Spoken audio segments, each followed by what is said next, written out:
dentist has sent me to have an implant placed in this patient 5 years back. So they have got very funny trade names. What was luminal? Denosumab. Oh. Yeah, so anything with the ends with ib or ab, be careful. Okay? A surgical technique, you should be skilled enough to do the surgery. Okay? Do the implant in that patient? You can, because they are just treated as the same as oral bisphosphonates.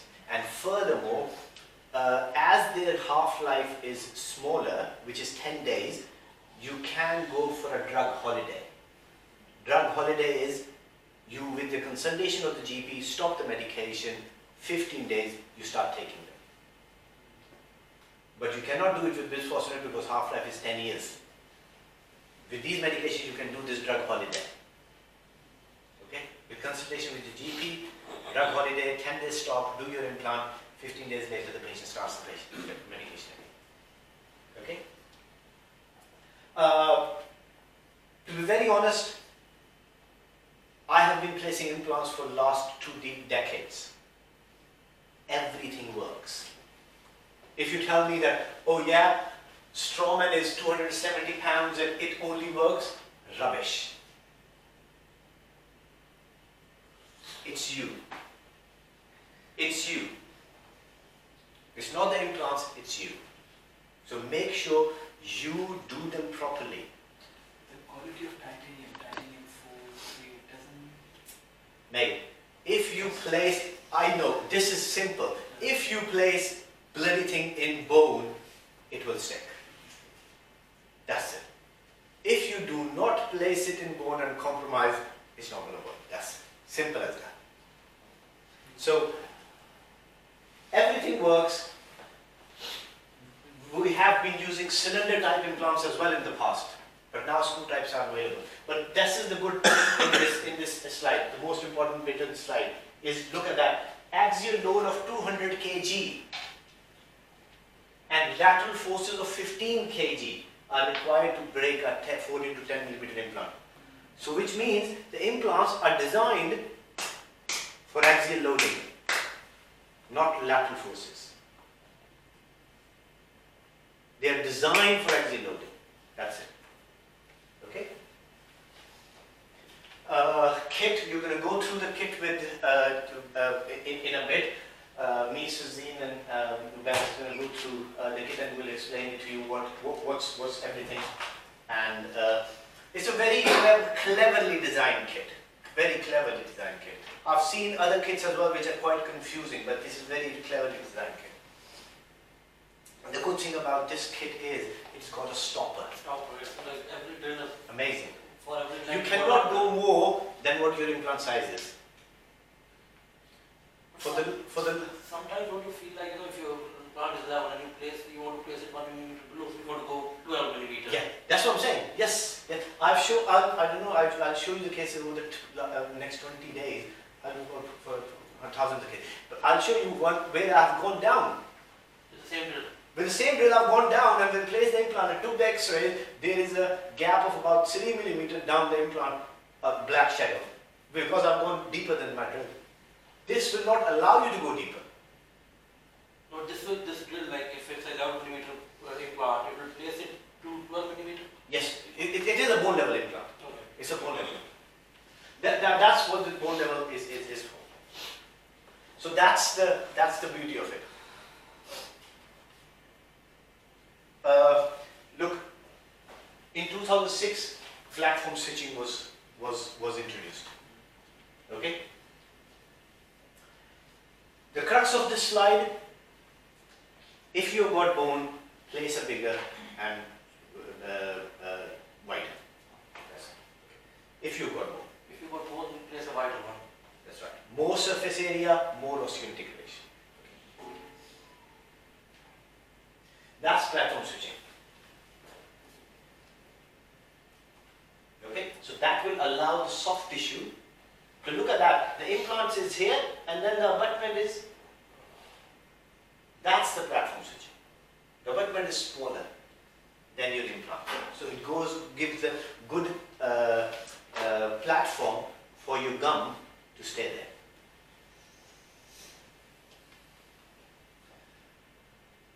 Then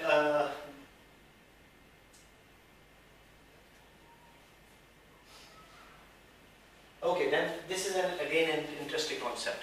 There is a concept of joint depth. Okay.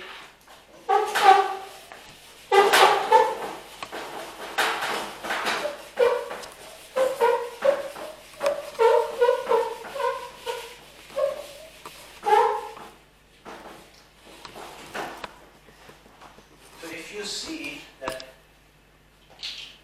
look at that. This is joint depth. The more it goes into the implant. Now, if the joint depth is smaller, then there's more chances for it to fracture.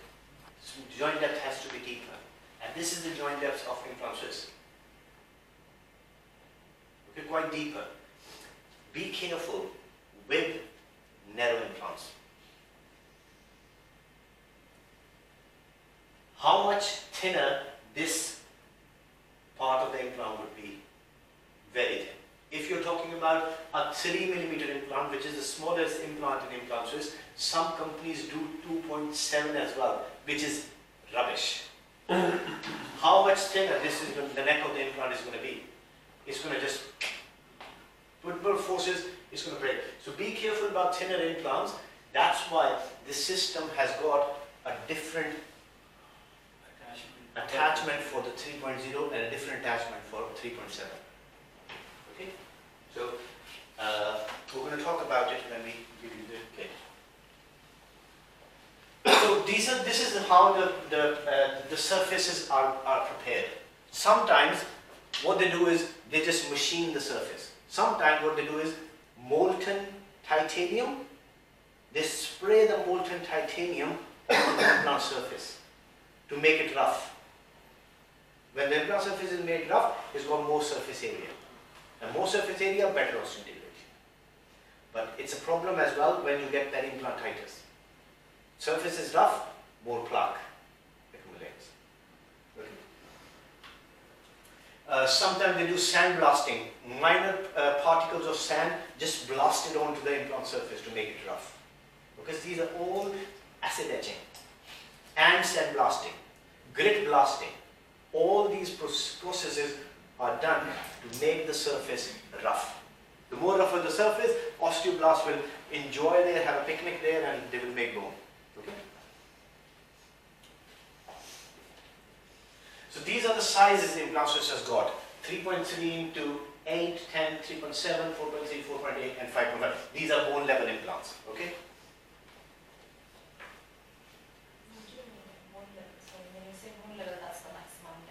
Yeah, but when I say bone level, it means that it's going to be in conjunction with the crest. When I say tissue level, it means it's going to be left above the crest.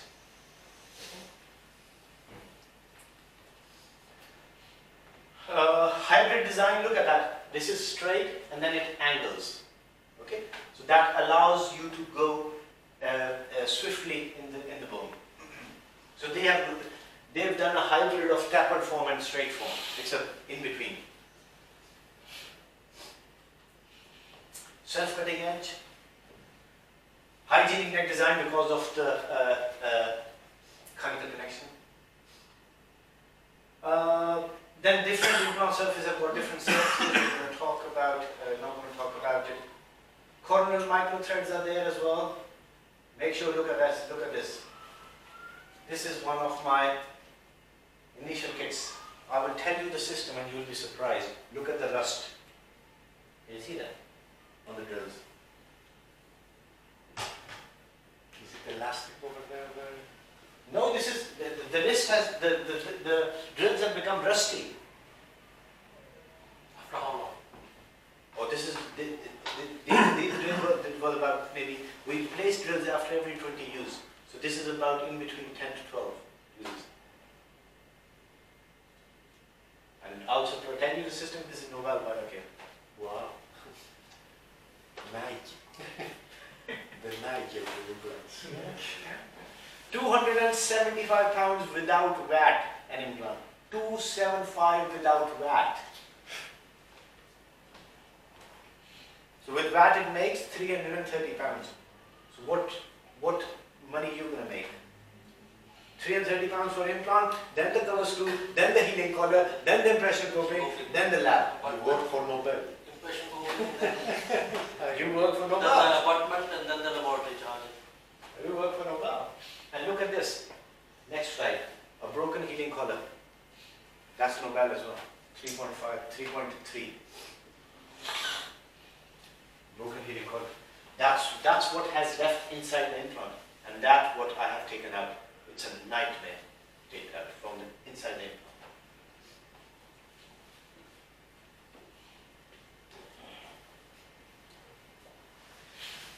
Be careful with your immediate placements. Immediate placements are when we take the tooth out and put the implant in immediately. Be careful with that. But look at that. If you luxate 50 to 150 microns only, then the implant fails. And the forces in molar is 244 to 1243 Newton. Normally avoid with the images. Yeah. Immediates are very good. Less time for the patients, better for you to sell, but they have got a space. Not every patient is immediate placement, please. You have to select the right patient for immediate placement. That is end of story. Otherwise failure, that's it.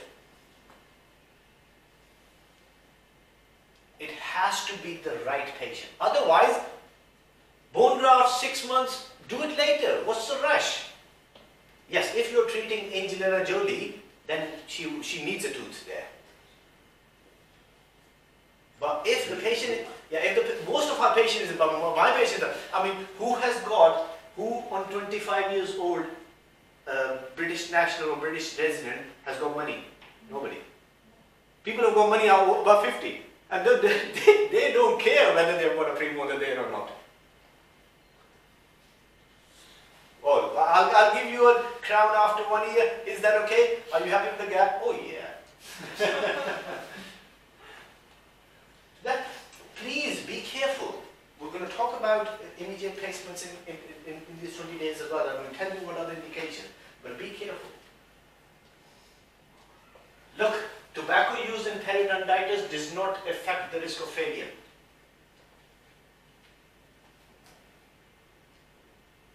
Wow. Yes. Gastia Belosta. He's a very renowned researcher. Is he a smoker? Yeah, maybe.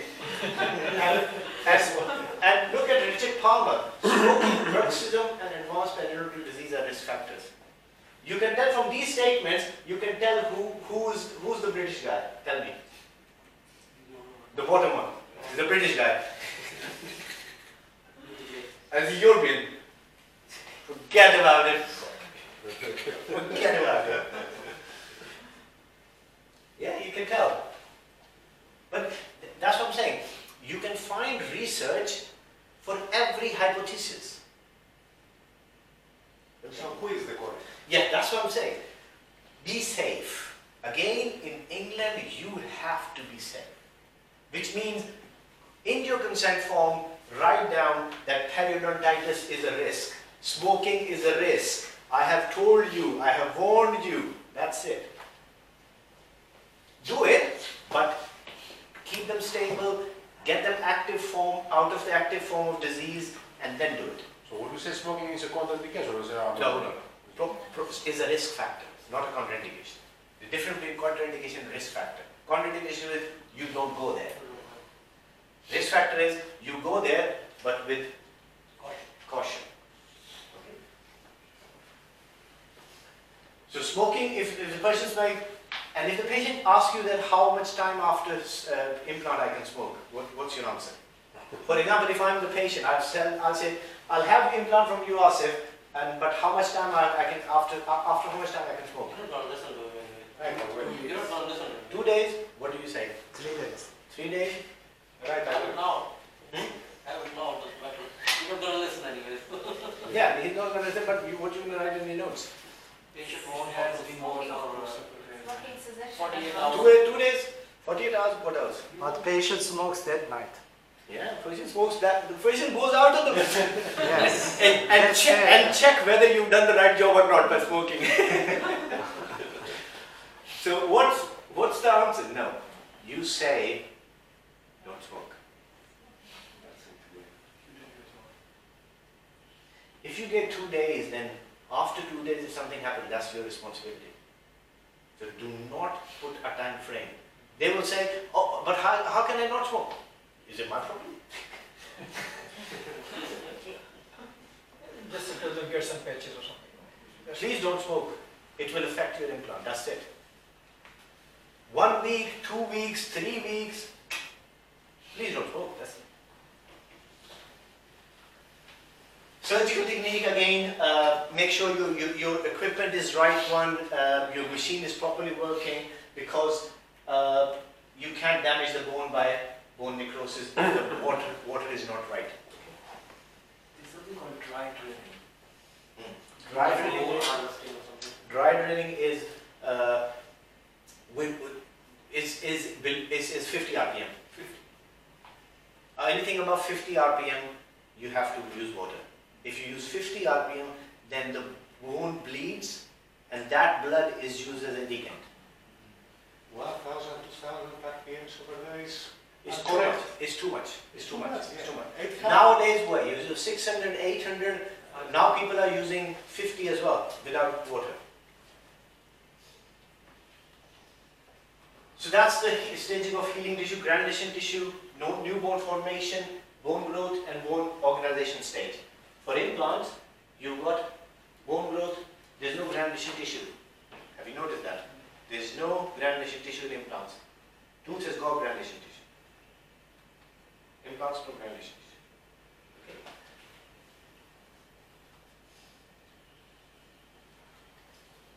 So this is what we are just talking about, the loading times. Okay, so immediate occlusal loading, when the loading is done within 2 weeks of implant insertion. You place an implant, within 2 weeks you load it. That's called immediate loading. Early occlusal loading, 2 weeks and 3 months. Okay? Non-functional. Non-functional means Out of occlusion. delayed occlusal loading, more than 3 months. Okay? 1 stage, 2 stage. That's, and this is taken from Carl Misch. Okay? So that's what the terms he has used.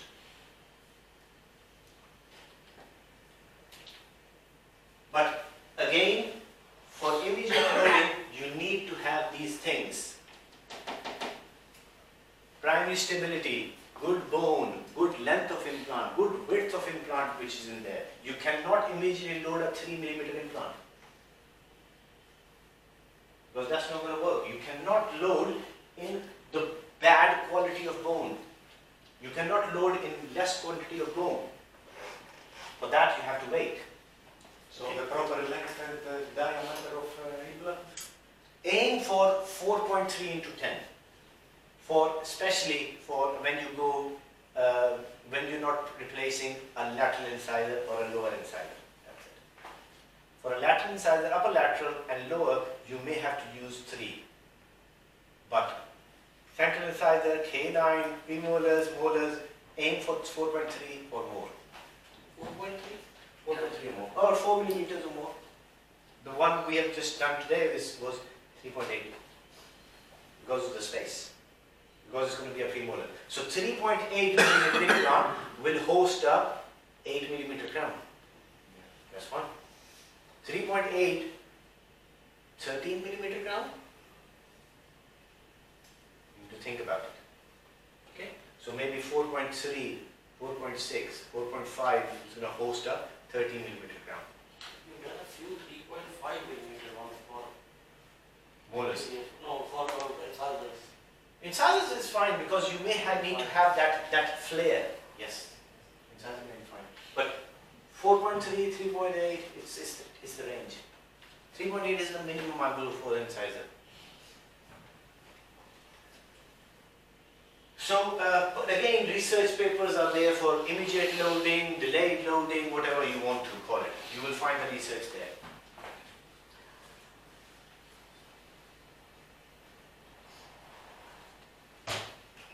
look at this. I want you to take a picture of this. Look at this. This is the World Consensus Meeting of by Professor Gilberto.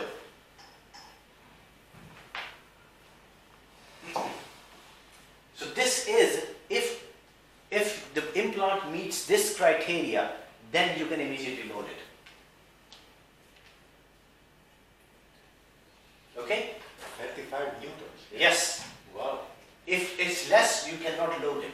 Yeah. If it's less than 10 millimeter longer, no. Less than 3.5 millimeter wider, no. No heavy occlusion.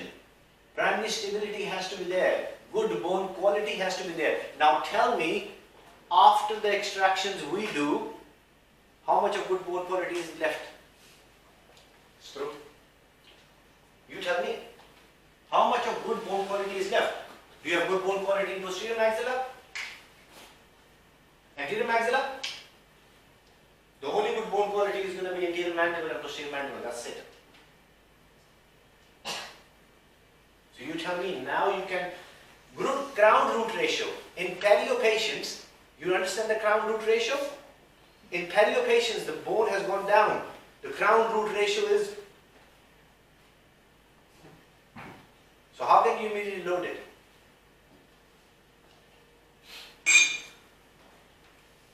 Good oral hygiene. So when your case comes to a GDC expert like me, we'll take this reference. We'll say to you, okay, you immediately loaded it. Was it more than 35 Newton centimeter prime stable? Can you prove it? What do you mean? They will write down. They will write down in the notes. Yeah, they will write down in the notes. Okay. The dentist will write down these things in the notes. So I've placed the 4 point, for example, the dentist says I've placed a 3.7 into 6 millimeter implant and immediately load it. What rubbish.